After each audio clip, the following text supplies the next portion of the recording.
The history of the United States carries a deep scar at its roots: slavery.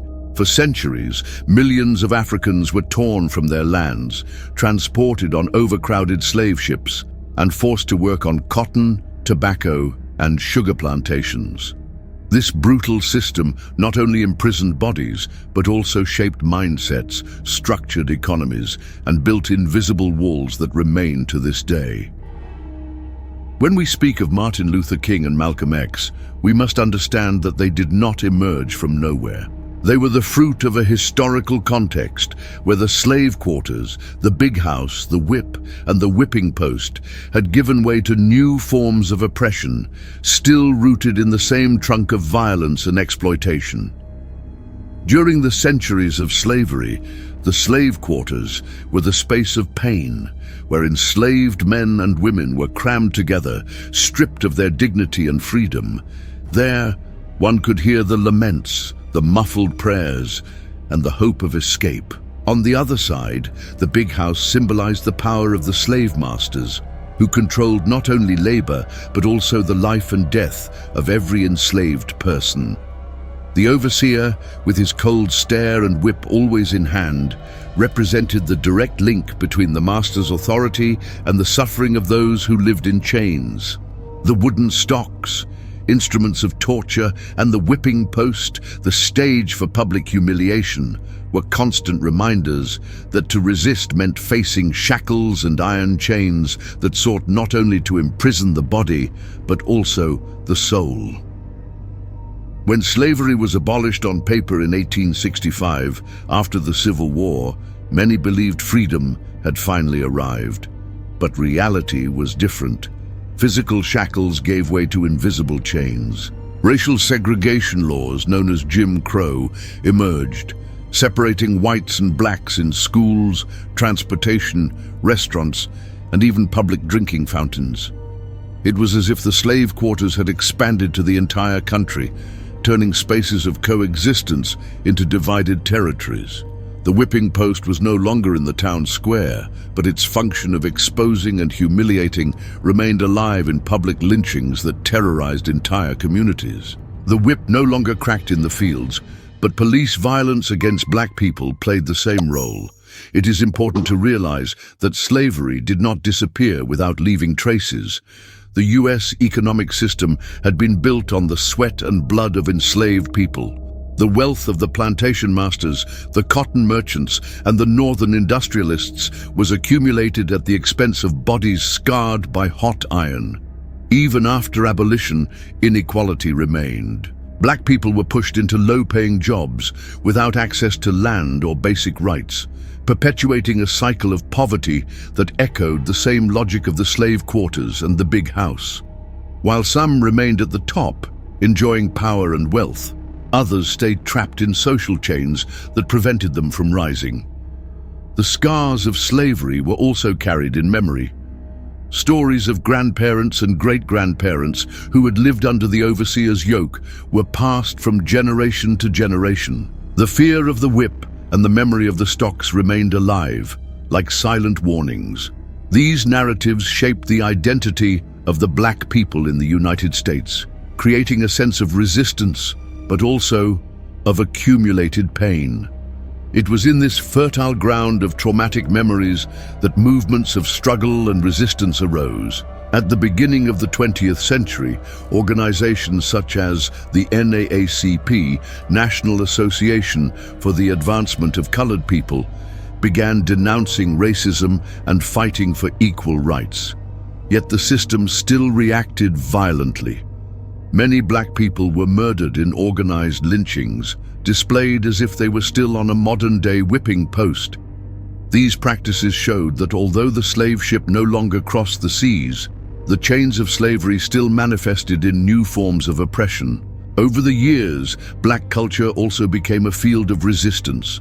Blues, jazz, and gospel were born as expressions of pain and hope. Every musical note carried the echo of the slave quarters. Every verse denounced the injustices of the big house.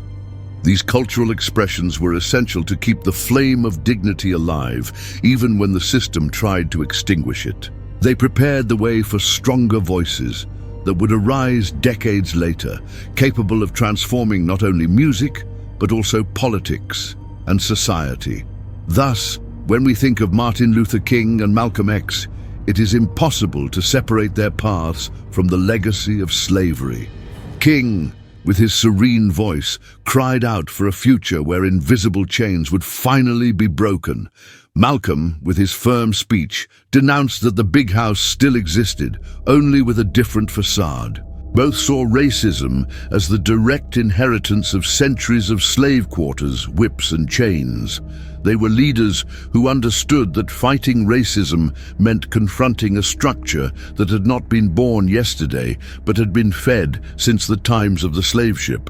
This dark inheritance is what gives meaning to the struggle of these two men. Without understanding the weight of slavery in shaping the United States, we cannot grasp the urgency and passion with which Martin Luther King and Malcolm X dedicated themselves to the cause of freedom.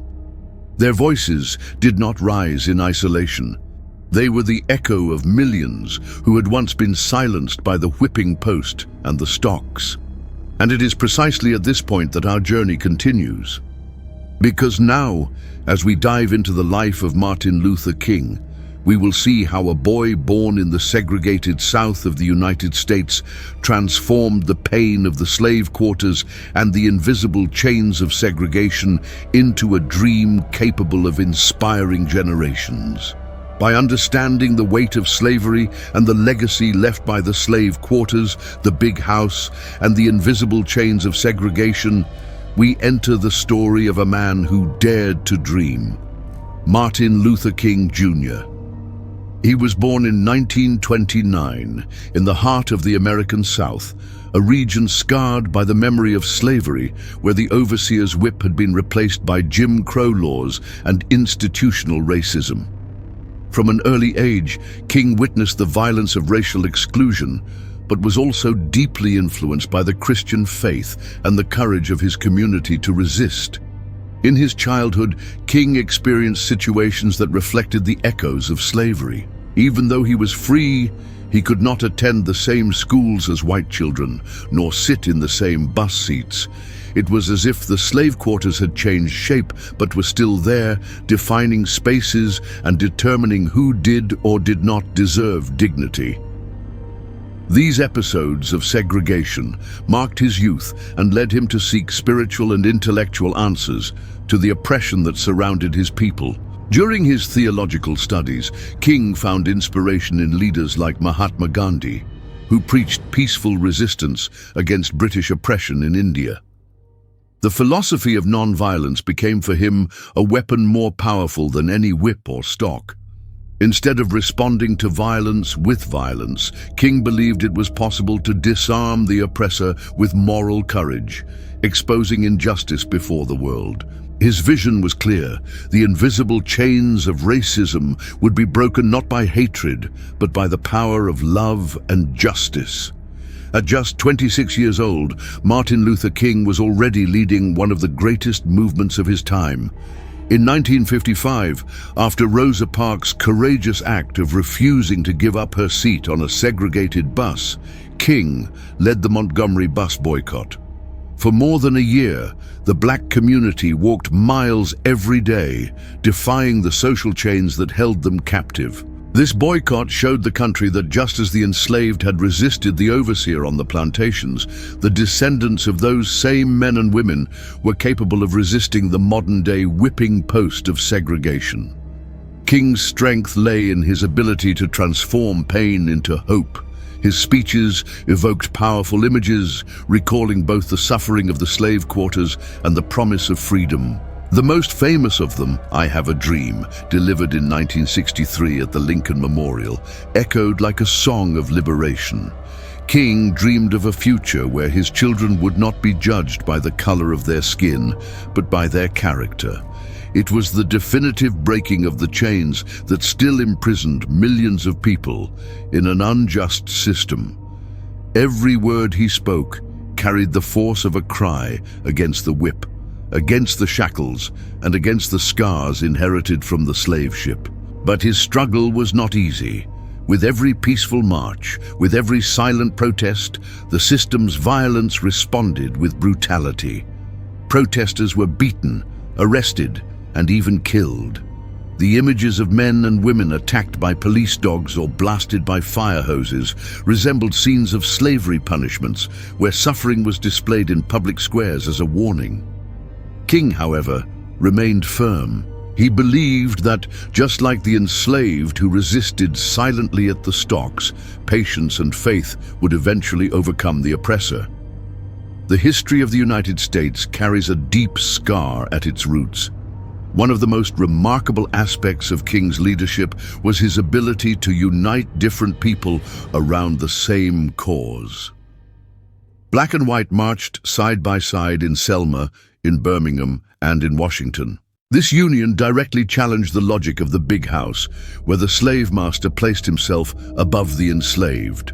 For King, true victory was not only about winning civil rights, but also about transforming hearts, tearing down the walls built between the slave quarters and the big house, and building a society where everyone could live as brothers and sisters.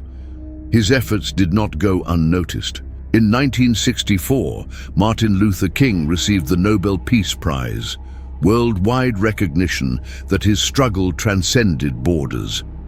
At that moment, he became not only the voice of the descendants of the enslaved in the United States, but also a global symbol against all forms of oppression. It was as if the echo of the drums of slave ships, the iron chains and the whip had finally found an answer in his message of hope. However, his vision was not naive. King knew that the abolition of legal chains did not mean true liberation. He denounced poverty, inequality, and structural racism as modern forms of slavery. For him, it was not enough to remove the shackles from the body. It was necessary to also remove the shackles from the mind and from society. This perspective led him to question not only racism, but also economic exploitation and unjust wars, such as Vietnam. His words began to unsettle the powerful even more, who feared his ability to unite the masses and challenge the system. Even in the face of constant threats, King continued to preach peaceful resistance. His courage was comparable to that of the men and women who in the days of the slave quarters sang songs of freedom while bearing the weight of the stocks and the whipping post. He understood that the struggle would not be won in a single day, but he believed that just as chains rust over time, injustice would eventually collapse under the perseverance of a determined people. Martin Luther King Jr. left us an invaluable legacy. Proof that it is possible to transform pain into hope and oppression into freedom. He represented the dream of a people carrying the scars of centuries of slavery, but who refused to remain kneeling before the modern overseer. His voice, soft yet firm, still echoes as a call for every generation to rise against the injustices of their time, and it is precisely at this point that the figure of Malcolm X emerges, the other side of that same struggle. If King believed that love could disarm the oppressor, Malcolm saw the need to face the whip with the same force with which it was used. While one spoke of dreams, the other spoke of urgency, and together, even on different paths, they gave voice to the resistance against a system rooted in the same slave ship. If Martin Luther King represented the dream of breaking chains through love and nonviolence, Malcolm X symbolized the cry of urgency that echoed from the slave quarters, still alive in the collective imagination. His life was marked by suffering from an early age, and every step reflected the scars left by slavery on the descendants of men and women who had endured the stocks, the whipping post, the whip, and the shackles. While King spoke of transforming society from the inside out, Malcolm believed the big house would only fall if confronted directly, without submission. Malcolm was born in 1925, the son of a Baptist pastor who preached black pride and denounced the legacy of slavery. His childhood was scarred by racist persecution. When he was still a boy, his house was burned down, And later, his father was murdered under circumstances never fully clarified, but many attributed it to racial hatred. Like the enslaved who saw their families torn apart on slave ships, Malcolm grew up with the pain of losing his family foundation early. His mother, overwhelmed, was committed to a psychiatric hospital, and the children were separated. This experience left him convinced that racism was not just a social detail, but a system capable of completely destroying lives. In his youth, Malcolm fell into a life of crime, marked by petty thefts, hustling, and fraud. He was arrested in 1946, and prison became for him a new kind of slave quarters with modern chains and shackles. Yet within the prison walls, a transformation occurred. Inspired by the writings of the Nation of Islam, Malcolm found meaning in his life. He began to study diligently, reading books on philosophy, history, and religion. He discovered the brutality of slavery, the horrors of the slave ship, and the role of the slave master in perpetuating oppression. This knowledge rekindled in him pride in his black identity and a desire to fight against the invisible chains that kept his people submissive. Upon leaving prison, Malcolm became one of the most powerful voices of the Nation of Islam. His speech was fiery, sharp, like an inverted whip, returning the pain to the oppressor. For Malcolm, America was a modern big house, where the descendants of the masters still lived at the top, while the descendants of the enslaved remained relegated to the slave quarters of poor neighborhoods, low-paying jobs, and police violence. He denounced that the promise of freedom after abolition had never been fulfilled, that the iron shackles had been replaced by social and economic chains that continued to suffocate black people. One of his most famous phrases was, "By any means necessary." This declaration was not just a slogan, it was the reflection of centuries of forced patience at the whipping post and the stocks. Malcolm insisted that if the oppressor used violence, the oppressed had the right to defend themselves. He rejected the idea that black people should turn the other cheek while being metaphorically whipped by social exclusion and police brutality. For him, dignity was non-negotiable, and self-defense was a natural right, just as it was the right of any enslaved person to resist the overseer's lash. This stance instilled fear among whites and at the same time awakened courage among blacks. Many young people identified with Malcolm because they heard in his words the anger they themselves carried, the inheritance of generations chained and humiliated. He spoke of pride, of reclaiming African identity, of mental liberation. His message denounced that black people lived in a mental slave quarters, fed by a society that made them believe in their inferiority. Breaking this slave quarters required breaking not only external chains, but also the internal chains of submission. Over time, however, Malcolm began to question the limits of the Nation of Islam. During a pilgrimage to Mecca in 1964, he had a transformative experience. There, he lived among Muslims of all races and realized that the fight against racism was not just a battle of blacks against whites, but a broader issue of human justice. This moment reminded him that just as during slavery many different peoples were crammed together on slave ships, the struggle against oppression should unite diverse people toward the same goal: destroying the structures of the modern big house. From then on, his message began to include the possibility of broader alliances, though without abandoning the firmness of self-defense. Despite this transformation, Malcolm remained a constant target. His enemies were not only outside, there were also internal tensions within the Nation of Islam, which saw his growing independence as a threat. In 1965, Malcolm was assassinated in front of his own community in an episode that shocked the world. His death was like the brutal silencing of an enslaved person who dared to raise his voice at the whipping post. But paradoxically, in being silenced, his voice grew even stronger, becoming a symbol of resistance and courage. The legacy of Malcolm X is complex but profoundly necessary. He taught us that patience has limits, that dignity cannot be negotiated, and that the modern slave quarters will only be destroyed when the descendants of the enslaved rise up with pride and strength. He was the cry that exposed that slavery still lived on, disguised in overcrowded prisons, marginalized neighborhoods, and precarious jobs. His life was a mirror of the revolt many carried within, and his death turned that mirror into a flame. When we look at Martin Luther King and Malcolm X, we see two different responses to the same root.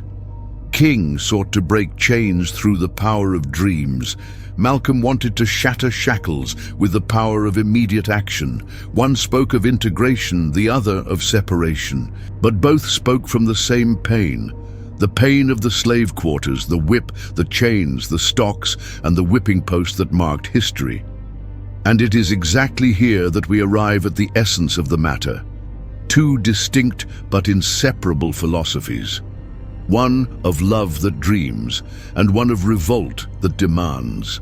In the next chapter, we will see how these two forces, seemingly opposite, clashed and complemented each other, revealing the depth of the struggle against racism in the United States. Martin Luther King and Malcolm X are often remembered as opposites.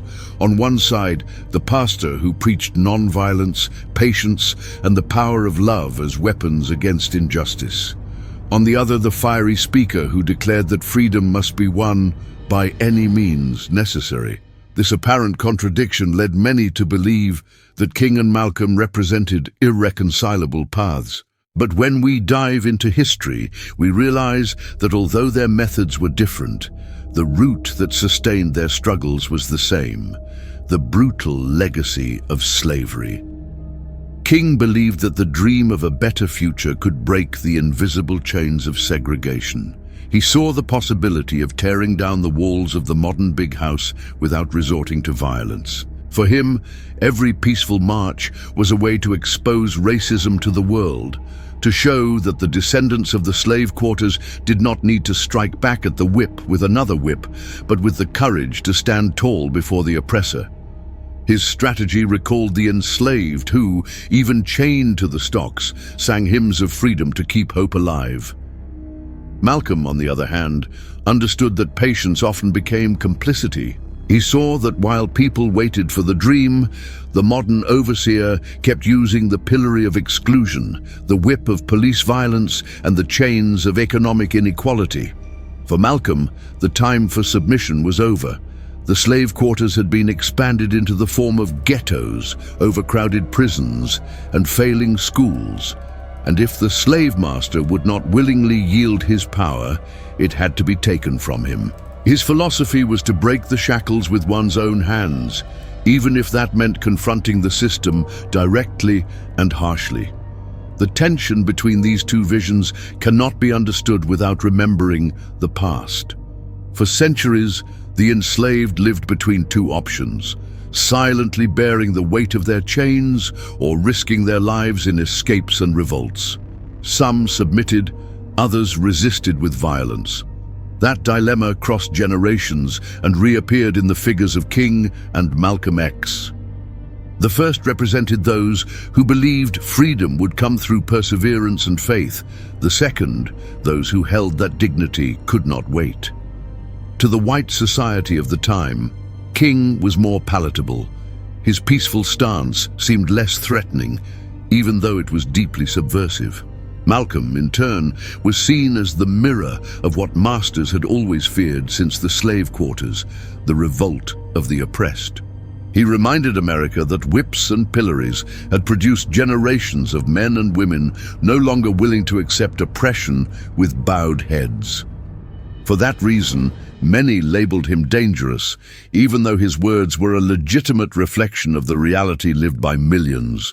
But it's important to understand that King and Malcolm were not rivals. They were complementary. King gave voice to the collective dream of a future without chains, while Malcolm reminded everyone that the present was still full of shackles. One offered hope, the other offered urgency. Together, even on different paths, they represented two faces of black resistance against a system born on the slave ship and still sustained by segregation in the 20th century. The contrast between them also revealed a broader strategy. King mobilized crowds with marches and speeches that won over public opinion. Malcolm, with his incisive tone, applied pressure and reminded everyone that if the system did not yield, it might face something far more radical. In a sense, King's dream derived its strength because Malcolm's cry existed, and Malcolm's cry gained legitimacy because King's dream showed the world that the struggle was just. Two distinct paths that nonetheless fed each other. Many ask, who was right? The answer may not lie in choosing a side, but in recognizing that both were right. Slavery left wounds so deep that they had to be confronted with more than one strategy. Some shackles could be undone through patience and peaceful persistence, others through firmness and refusal to submit. The stocks and the pillory did not fall through dreams alone, but also through revolts. Full freedom only began to become possible because there were those who believed in integration and those who refused to wait another century. This duality should not be seen as division, but as the richness of the struggle. King and Malcolm represented two legitimate responses to the same problem. Both carried in their speeches the scars of the slave quarters, the echo of the whip, and the invisible marks of inherited shackles. Both, in their own ways, were voices that exposed the lie of a society that called itself free, while still keeping millions chained by invisible bonds. And so, although often portrayed as irreconcilable opposites, King and Malcolm were, in truth, brothers in destiny. Two different branches growing from the same trunk, resistance against slavery disguised as racism. The real question was not who was right, but how these two forces could meet and perhaps unite. It is at this point that history offers us a symbolic and brief yet meaningful moment, the meeting between Martin Luther King and Malcolm X in 1964. A quick encounter, almost a hurried handshake, that represented the dream of many, the dream that hope and urgency could walk side by side. It was 1964. The United States was living through one of the most intense periods of the civil rights struggle. Marches, protests, arrests, and police violence were broadcast across the country, making it clear that the promise of freedom made at the end of slavery had still not been fulfilled. In this setting, the two greatest voices of resistance, Martin Luther King and Malcolm X, followed distinct paths.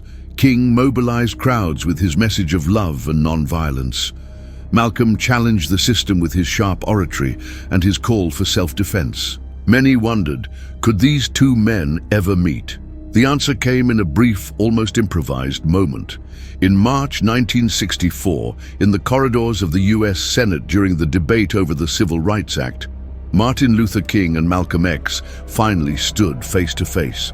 There were no long speeches, no deep negotiations, just a handshake, a few quick words, and smiles that said much more than any rehearsed line. It was as if, in that instant, the slave quarters and the big house, patience and urgency, the dream and the revolt, recognized themselves as parts of the same struggle. Witnesses report that the encounter lasted less than 2 minutes. Malcolm, ever firm, joked that King was late for the revolution. King replied with his characteristic smile without losing his serenity. That brief exchange was enough to reveal the essence of the scene.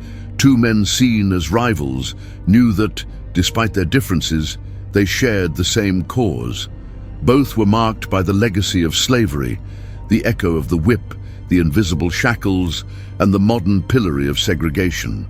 The symbolic weight of that encounter was immense.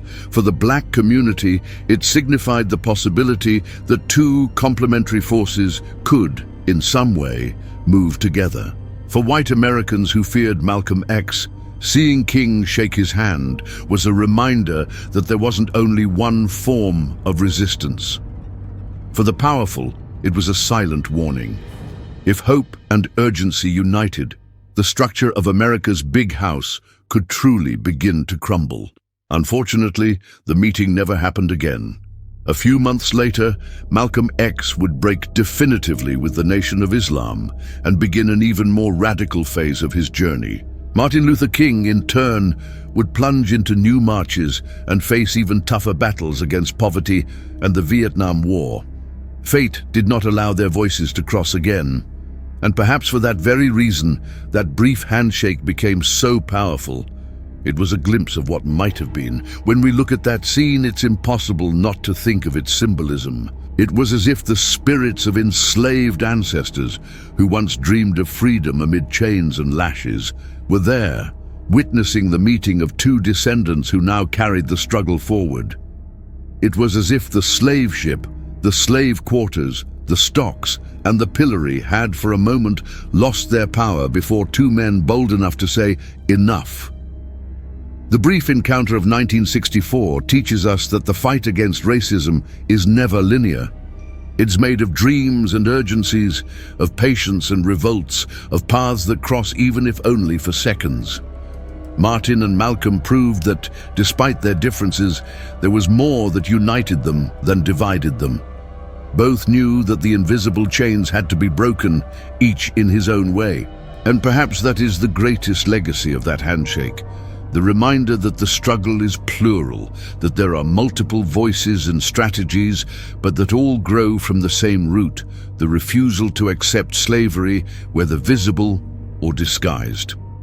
That brief meeting became a bridge between two philosophies, a bridge that did not solidify in their lifetimes, but remains in memory as a call to unity. And with that call, we continue our journey now to understand the destiny of Martin Luther King, whose assassination years later would turn his dream into an eternal cry for freedom.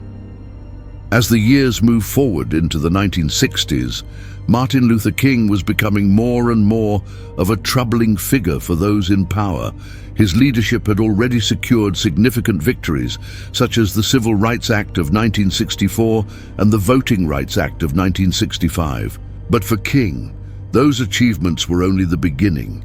He knew that the invisible chains of racism were not confined to buses or ballot boxes. They were embedded in poverty, inequality, and economic exploitation. It was as if, after opening some of the bars of the slave quarters, it was still necessary to tear down the walls surrounding the entire big house.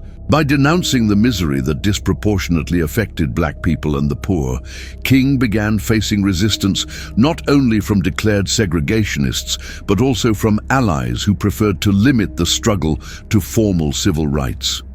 When he started to criticize the Vietnam War, calling it immoral and unjust, his image was attacked by the media and the government. His firm stance recalled the enslaved who, before the stocks, did not retreat, even knowing the whip would leave scars. King refused to remain confined to the role of a moderate leader. His conscience demanded that he go further. In his final years, King organized the Poor People's Campaign, a movement that sought to unite workers of all colors against the chains of economic exploitation.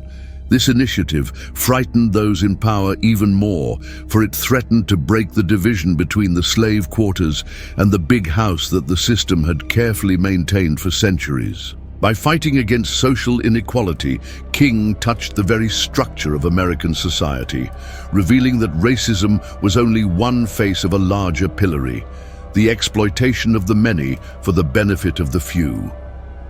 The atmosphere of tension grew more intense.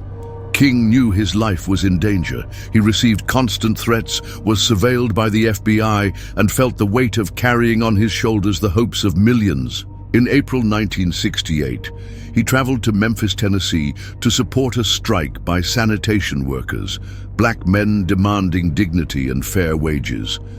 It was further proof that his struggle was not limited to skin color, but extended to social justice as a whole. On April 4th, Martin Luther King was staying at the Lorraine Motel. Shortly before 6 in the evening, he stepped out onto the balcony of his room. He was talking with friends, smiling as if for a brief moment he could rest from the weight of his mission. But that moment was cut short by a fatal shot. The bullet crossed the air like an invisible whip, striking King and silencing his voice. The pastor, only 39 years old, fell, becoming yet another victim in the long list of martyrs who had faced the modern pillory of racism. The news spread across the world within minutes. Black communities erupted in grief and anger. For many, it was like reliving the days when enslaved people were punished at the stocks in front of the slave quarters, exposed to the gaze of the big house as a spectacle of terror. King's death was not only the end of a leader, it was an attempt to suffocate a dream that disturbed the powerful because it dared to envision full freedom. But, as history has so often shown, the death of a righteous man does not erase his message. On the contrary, it amplifies it. King's legacy became a living flame. His "I have a dream" speech became one of the most powerful symbols in American history, repeated in schools, public squares, and official ceremonies. But more than beautiful words, King left behind a concrete practice of peaceful resistance, capable of mobilizing crowds without lifting weapons, yet with a force greater than any army. He showed that the whip could crack, that the shackles could tighten, but no chain could ever imprison a collective dream. His death also provoked deep reflections within the Black movement. Many wondered whether the strategy of nonviolence was still possible in the face of so much brutality. Others reaffirmed that King's path was the only one capable of preventing total destruction. Thus, even in his absence, he continued to generate debate and shape the future of the struggle. It was as if his life had been the stocks where all eyes turned, and his death, the moment when each person had to decide whether to remain bowed down or rise up to resist. King's spiritual legacy cannot be forgotten either. As a pastor, he saw the fight for justice as an expression of the gospel. For him, freeing the oppressed was part of the Christian calling, just as the biblical prophets denounced corrupt kings and priests. In this sense, King was a bridge between faith and politics, reminding the world that religion cannot be the accomplice of the slave master, but must stand beside those still in chains.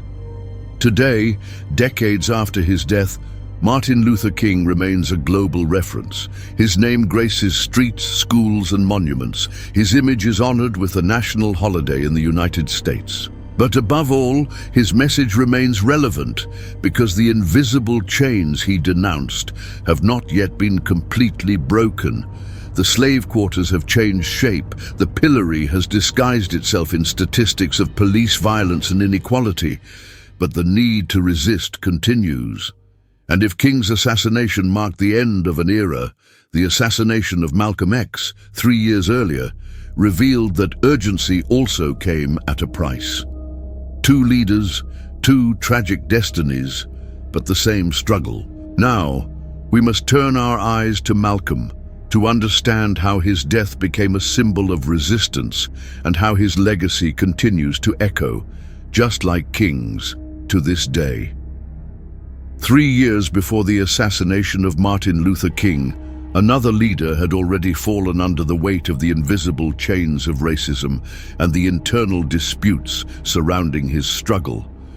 Malcolm X, the voice of urgency and self-defense, was silenced in 1965, leaving behind a legacy that still provokes deep reflection. His life was marked by transformations, but also by persecution. And like so many enslaved men and women before him, his death was yet another episode in a system that always tried to silence those who dared to rise up against the modern slave master.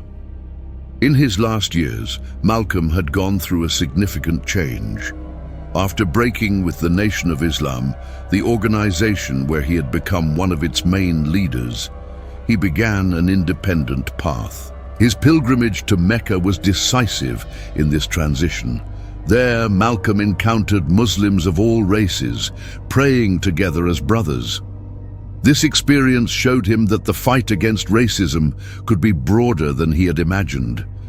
If before his vision was centered on separation between blacks and whites, now he began to advocate for a global struggle against all forms of oppression. It was as if he had realized that the slave ships had carried not only bodies, but also a history of resistance capable of uniting different peoples. This new posture, however, brought Malcolm new enemies. Some within the Nation of Islam saw him as a traitor, while others feared that his growing influence threatened the powerful. Moreover, his denunciations of racism, colonialism, and economic exploitation continued to echo like lashes at the modern pillory. Malcolm was a man who would not back down. If the shackles still existed, he refused to accept them in silence. That boldness put him increasingly at risk. On February 21st, 1965, Malcolm X was preparing to speak at the Audubon Ballroom in New York. He was accompanied by his family and members of his organization. The atmosphere was tense. He had already received death threats and knew he was under constant surveillance. Even so, he decided to go forward, because for him the struggle was greater than fear. When he stepped onto the stage, he greeted the audience with his usual energy, but within minutes the hall was filled with screams and confusion. Suddenly, gunshots rang out, cutting the air like whips. Malcolm was struck multiple times in front of his wife and daughters.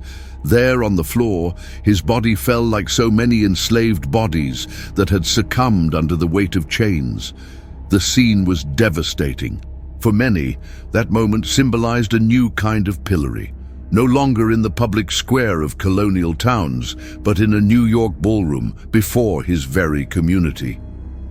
Just as slave masters once used the stocks to intimidate and silence, the assassination of Malcolm was meant to be a message. Those who challenge the established order pay with their lives. But as history has shown time and again, the blood of a leader does not erase his message. On the contrary, it turns him into a martyr and strengthens his cause. The impact of his death was immediate. Thousands attended his funeral, and millions around the world heard of his courage. For some, Malcolm was the mirror of the revolt that had always been latent among the descendants of the enslaved. For others, he was an uncomfortable radical. But regardless of opinions, it was impossible to ignore his importance. He had restored black pride, reminding people that the descendants of the slave quarters should not be ashamed of their color, their hair, or their African roots. On the contrary, they should hold their heads high and affirm their identity with dignity. Malcolm X's legacy also manifested in the strengthening of self-defense and racial pride movements. His message inspired organizations such as the Black Panthers, who argued that the modern slave quarters would only fall when black people were prepared to defend their communities against the whip of police violence and the chains of structural poverty. At the same time, his shift in vision after Mecca showed that the struggle for freedom did not have to be only about confrontation, but could also be about international unity. He pointed to a global consciousness of resistance against colonialism and exploitation, connecting the struggle of African Americans with that of peoples in Africa, Asia, and Latin America. Decades later, the image of Malcolm X remains alive. His photo, pointing his finger toward the horizon, his steady gaze and his deep voice still echo as if they were bullets against injustice. For many young people, he represents the refusal to accept the role imposed by society. If King said he had a dream, Malcolm said there was no more time to waste. That combination of urgency and dignity made him a symbol not just of one era, but of a struggle that crosses generations. It is true that his journey was shorter than King's. He lived only 39 years, the same number of years as King, but each of those years burned like a flame. If slavery tried to extinguish the fire of freedom with iron chains and cruel pillories, Malcolm showed that there will always be those who rise to rekindle it. His death was not the end of his message, but the beginning of an echo that still resounds in every voice that refuses to bow its head before injustice. When we look at King and Malcolm, we see tragic destinies. but inevitably connected ones. Two men who chose different paths, yet arrived at the same end, the attempt at silencing. However, just like the enslaved who resisted in the slave quarters, neither the bullet nor the whip was able to erase their names. Both became eternal voices of resistance, and it is precisely from their deaths that we must reflect on the present. Because the lessons King and Malcolm left us do not belong only to the past, they remain alive today in a world that still carries the scars of slavery and racism. In the next chapter, we will understand how the echoes of their voices still resound in current movements, such as Black Lives Matter, and what we can learn from them to confront the invisible chains of our own time. The deaths of Martin Luther King and Malcolm X were not just individual tragedies. They symbolized a systematic effort to silence voices that challenged the established order. But contrary to what their assassins intended, their messages did not disappear. They multiplied and echoed across different generations, reaching us today as both inspiration and guide. When we analyze contemporary reality, we realize that what was at stake during slavery, segregation, and the marches of the 1960s is still present, even if under new forms. Slavery, with its structure of slave quarters and big houses, did not end without leaving deep scars. The stocks, the pillory, the whip, and the shackles were replaced by mass incarceration, police violence, and economic marginalization. Slave ships no longer cross the Atlantic, but their chains echo in impoverished neighborhoods, underfunded schools, and denied opportunities. This transformation of slavery into modern forms of oppression shows how structural racism operates as a historical continuity, not as an isolated phenomenon. It is in this context that the lessons of King and Malcolm gain renewed relevance. King taught us that peaceful resistance is capable of moving hearts and minds, of exposing the cruelty of the system, and of creating concrete change. His dream remains alive when we think of societies that still need to learn to judge people by character rather than skin color. Malcolm, on the other hand, left us the lesson that dignity cannot be negotiated. His call to self-defense and black pride still echoes among young people who refuse to accept invisible chains of inferiority. The two paths, seemingly distinct, converge when we look at the Black Lives Matter movement. Born in the early 21st century, it combines elements of peaceful resistance, marches, protests, mobilizations, with the firmness of those who refuse to wait indefinitely for change. It is, in a sense, the fusion of the two philosophies, King's strategic patience and Malcolm's uncompromising urgency. By shouting "Black Lives Matter," the movement denounces that the modern pillory still exists, only now under the name of institutional racism and police violence. But these lessons do not resonate only in the United States. In Brazil, a country that received millions of enslaved Africans and built its economy on the exploitation of slave quarters, big houses, and stocks, structural racism is also a daily reality. The violent deaths of young black men in the favelas recall the marks left by the whip and the pillory.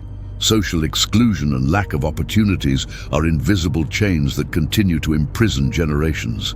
The echo of King and Malcolm's struggles reaches us as a call not to remain with our heads bowed before this inheritance. The lesson we take from their journeys is that the fight against racism cannot be seen as something of the past. The slave ship may have physically disappeared, but its shadow still hangs over modern times. Every time a young black person is unjustly killed, it is as if the whip cracked again. Every time a black woman faces discrimination at work, it is as if she was standing at a contemporary pillory. Every time a black family is pushed into extreme poverty, the logic of the slave quarters and the big house is revived. Recognizing this is essential to understanding that the struggle is not over. The voices of King and Malcolm also remind us of the importance of unity. Even with strategic differences, both understood that the real battle was against a system rooted in centuries of exploitation. Today, this means that internal divisions between social movements, political parties, or communities cannot be greater than the common cause. When we are united, we are stronger than any chain. Slavery was able to last so long only because it divided the oppressed and strengthened the oppressors. Learning from that historical mistake is fundamental to ensure that today's resistance is not weakened. Finally, there is a spiritual lesson that runs through both leaders. King, with his Christian faith, and Malcolm, with his Islamic faith, showed that the struggle for justice is not limited to public policy or street mobilizations. It is also a moral and spiritual struggle, requiring courage to face the modern overseer, whether represented by racism, inequality, or indifference. This may be the greatest teaching we can carry forward. Fighting racism is not only a political duty, but also an ethical and existential demand. Looking at the present, we understand that we are still in the middle of the journey. We no longer live in the days of the stocks and the whip, but the invisible chains remain. The legacy of King and Malcolm is the map that shows us that true freedom will only be achieved when we learn to unite dream and urgency, patience and revolt, faith and action. And it is with this spirit that we move toward the conclusion of our journey.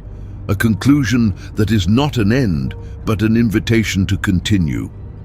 Because the voices of Martin Luther King and Malcolm X do not belong only to the past. They are still alive, like drums echoing from the slave ships to today's protests, reminding us that the struggle against slavery in all its forms is not yet over. The journeys of Martin Luther King and Malcolm X show us that the fight against racism cannot be reduced to a single path. They were two distinct voices, but both born from the same root: slavery. From the slave ship to the slave quarters, from the stocks to the pillory, from the whip to the invisible chains of segregation, oppression has always tried to silence the descendants of the enslaved.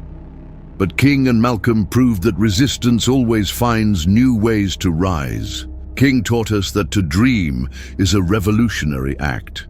His "I have a dream" was not just a speech, but the translation of the hope of millions who still carried the scars of the overseer and the big house.